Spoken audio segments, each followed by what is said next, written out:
my loves, welcome back to Ivorian Queen's channel. You've already seen my part 1 to best worth watching international African movies on Netflix. This is the part 2 of this series because it was a little too long, so I decided to shorten it a little bit. So let's jump right into it. So New Money. I like this is because it's about this lady. It follows a story of this girl whose mom told her that her dad passed away when she was young. However, she learns that, like, recently that her dad passes, she learns that he leaves her this huge sum of money and a share to, you know, take care of his company.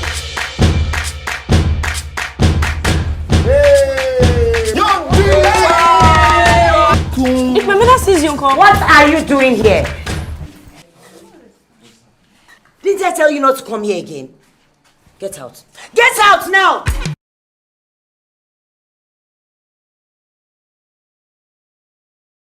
I don't know the kind of girl you think I am. Take your money. I would like you to carry on my legacy. This is insane. This is business. I don't want their calling CEO. Billionaire. I can't run a company. I'm a shop girl.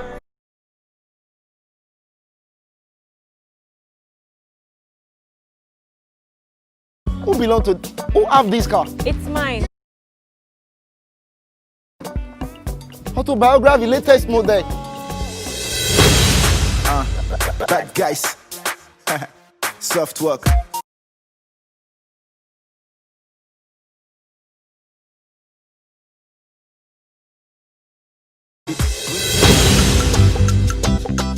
Are you crazy? Patrick. What? She's disgraced this entire company. Why do you want to throw this all away? You have been working with them behind my back to take this company from me. I've been content to play CEO on TV and have refused to put in the work to move this company forward. Why have you been avoiding her? And it's not me you just spoke to like that. How did he find out about me? I could have had 11 years with him, not one day. You took that from me. I thought you would choose him. You should have trusted me. She has to manage this new money, and I like it because it's also kind of like a woman empowerment thing where, you know, she has to prove to people and the company that she can do this work. So we are going to the romantic side. It's Isoken, the Royal Hibiscus Hotel, and Casanova. The Royal Hibiscus Hotel is basically, it's a story of, what I like about it, it teaches you that when things don't work out abroad, go home and you might find better. Go back home and you might find better. It's about this young lady who works as a chef, and it doesn't really work out well in London, and she travels back to Nigeria where her parents own a hotel, the Royal Hibiscus Hotel, which is having some problems, and the dad is basically forced into selling this hotel and to this rich bachelor, and the daughter goes back to work as a chef in the hotel and meets this bachelor, and they fall in love. Isoken is just, you know, she's a really beautiful woman. She's kind of aging up a little bit, and her mother is trying to find her a husband, while she kind of accidentally meets and bumps into this white guy, starts to kind of hang out with him and stuff as friends. And her mother sets her up with a family friend who's African and very rich and successful, and she tries to follow her parents what they want and date this African guy, and notices that he's a jerk, like the worst. But her heart was still, you know, for this white guy because he showed her a whole other side of love, and I really love it. It's a cute story. And next we have Casanova. Casanova is not like a wow movie, but it's a movie to watch. It's not bad.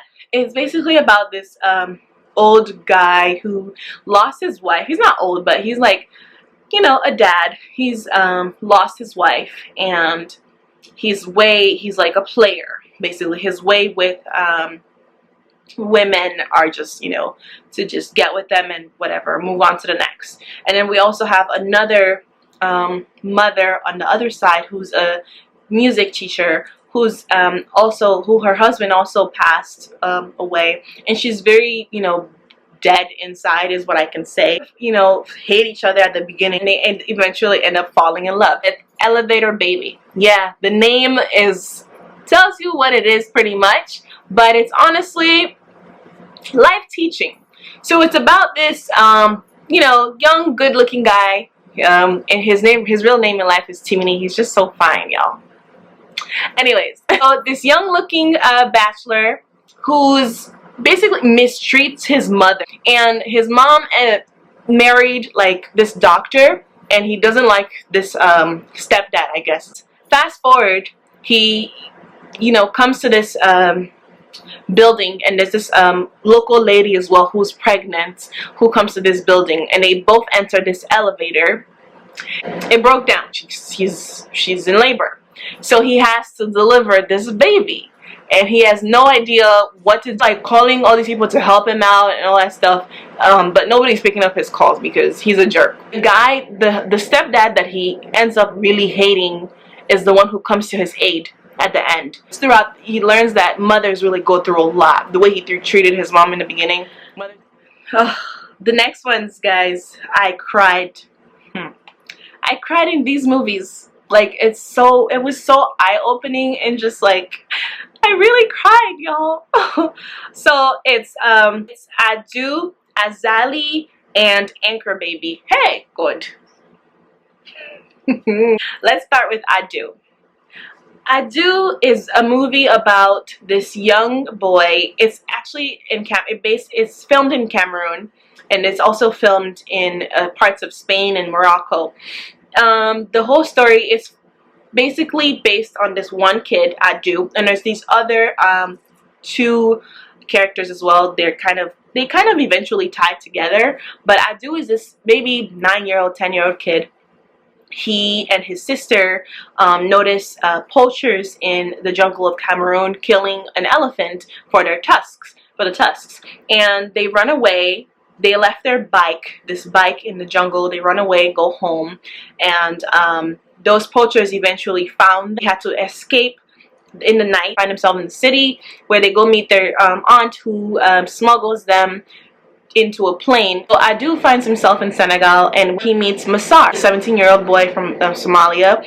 They team up together and try to escape to Mauritania, where from Mauritania they try and go to Morocco. Then from Morocco they want to cross, they cross at sea to get to Spain. So it's basically about this story of this the lesson that it showed is in 2018 there were about 70 million people worldwide that were displaced, that tried to find new homes, and half of those 70 million people were children. So that's what Adu is basically about. Next we have Azali. Azali is a movie from Ghana, the northern part of Ghana. There's like about a little bit of they talk about Tamale and Accra in there as well, and it's basically about this 14-year-old girl named Amina. Amina is with her mom and her grandmother, and her grandmother is trying to convince the mom to let Amina get married to this old guy who could honestly be her grandfather. So she sends Amina away, and they go to Accra. Over there she finds refuge with this lady who basically she helps her. They have to lift stuff for people, you know, in the market on their heads, but at the same time she's encouraging them to prostitute themselves, and she takes money from them. But she realizes that this is not making enough money for her, so she decides to get into prostitution, and she's pregnant. Now this is where the trouble starts. Next one we have Anchor Baby. You guys, this blew my mind. Like, at the end I didn't even know what to say. I had to call someone to, like, my mom told me to watch this. I had to call her back to like discuss it, because I was just like, how is this possible? I'm just gonna explain it to you, but I don't want to like spoil it for you guys. I'm not gonna spoil the end. Okay, so you had this lady and her husband in America. They send the guy back home to Nigeria. So the lady is here alone to fend for herself. She has no insurance, no ID, no social security, nothing. She can't even get an apartment because she has none of that, and she can't even get like a checkup for her baby. So she goes to a hospital, clinic. She wants to get seen, and she, she doesn't have enough money. The lady approaches her, and the whole lady is like, "Yes, we'll be happy to have you over." So she comes over. Everything is, good. So, while she's at home as well, they go see this lawyer who kind of gives them the idea of using this lady's ID to give to the pregnant lady to use in order to go get checkups and stuff for the baby. Now comes the problem. She wants to go back home because the original plan was to have this baby in America. So she has this baby here. However, she doesn't carry the same name as the baby because she carries her own name, but her ID is the lady's ID, remember? And this baby carries the last name of the lady as well. So she gets kind of tricked. I don't want to tell you guys the whole story, but basically, long story short, she gets kind of tricked by this lady. But I was just shocked by the whole plot. And so now we are into, I guess, romantic comedies. This one is 10 Days in Sun City. What I really like about this is the images, especially that Sun City. It's basically about this beauty queen pageant girl who comes from the village with her manager, who's also her boyfriend, and she wins this Miss Queen of Nigeria contest, and she has to go to Sun City to do a commercial there, shoot a commercial there. And the main boss who hosts the Queen of Nigeria beauty contest basically sabotages her love with her manager, and he wants her all to herself. Really, really beautiful seeing Sun City. I'd never heard about Sun City, South Africa. It's so gorgeous. Like, it really made me want to travel there. It's like a whole resort. And it's When Love Happens. It's such a cute movie. You can kind of tell what's already kind of happened, but it's worth watching. It's basically about this wedding planner who's planned a bunch of her friends' weddings, and it's just a little getting irritated. And she has these parents who are so in love with each other, and they're kind of pressuring her to get married. And so after, constantly striking out with dating men and all that stuff, she decides to start online dating. It really work out for her, not only to realize that her best friend, her best male friend is was there all along, and he was the one that she was supposed to be with. One I will also recommend is called My Wife and I. It has Ramsey Noah and this other actress. It's this couple that doesn't really get along together. The woman is very, I don't know how, her attitude is just unlike, her husband, their way of thinking. And they go see this pastor for couples therapy, and he kind of shakes something, and they wake up the next day with their bodies reversed. It's like a Freaky Friday version, an African version, basically. And their bodies switch. The woman is now the husband is now the woman, and they're sugar rush. It's really funny, I think. Okay, what is 800,000 times 360? 180 million. $800,000. Yes. So the next one to really watch is Phone Swap. It's super funny. It basically tells a story of these two people from different standings in life. One guy who's a stuck-up guy, a business guy, super rich, and the other girl is, from a lower standing of life. And they cross paths by accidentally switching their phone swaps in the airport, and eventually their paths cross, and they end up falling in love. But I got a whole list, y'all. Like, look at this. I'm here to give you all the good stuff, the good stuff. Your Excellency is the next one you have to watch. It's very interesting. I'm just gonna leave the clip for that one so you can watch. Hey,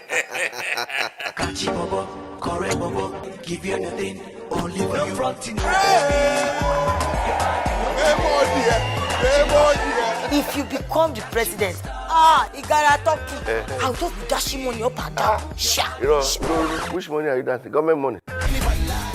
You are fired. I won't get friend, you look fired. I'm fired.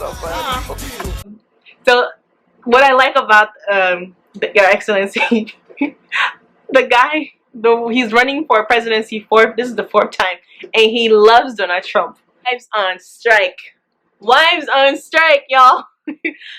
Let me just explain the story. Long story short. So we have this mother who her husband would like to give off their daughter to marriage, and she's refusing. So the mother comes to her friend saying, oh, my husband wants to give my daughter off to marriage, she's too young, and so on and so forth. And the women decide to strike against their husbands for this whole cause. And what they are striking is basically they won't give it up to their husbands. No, none of that. This strike goes nationwide and worldwide, and people know about it, and eventually this law gets, I guess, abolished. Love is War is one I would also recommend. It's basically about women empowerment. It's her daddy is in that Damijo, the guy with the white beard. He's just so fine. Anywho, it's about this couple who are into politics and end up going against each other to be governor of the state. Cookhoff. Cookhoff is a Zimbabwean movie. It was really interesting seeing other countries in Africa making movies that were featured on Netflix. So it's about this young mother who is she works like in those local restaurants in a village basically, and her son enters her for this competition, this national TV competition, and being an amateur in cooking, she has to go face these huge chefs in the competition. Some of them sabotage her a little bit, but within this thing too, she also finds love, which is with another chef. I really enjoyed it, and I really enjoyed seeing like parts of Zimbabwe. It's quite interesting. I definitely recommend it as well. Next one we have is The Perfect Picture 10 Years Later. This movie was so long, guys, but they're best friends and they're really there for each other and support each other since day one. And it's amazing to see how connected they are and how they like really fight for each other. So don't feel bored, guys. We are in this pandemic, but I've just given you 35 plus movies to watch on Netflix. Some people think that we live in huts and stuff. These movies that I've just given to you will show you the real Africa.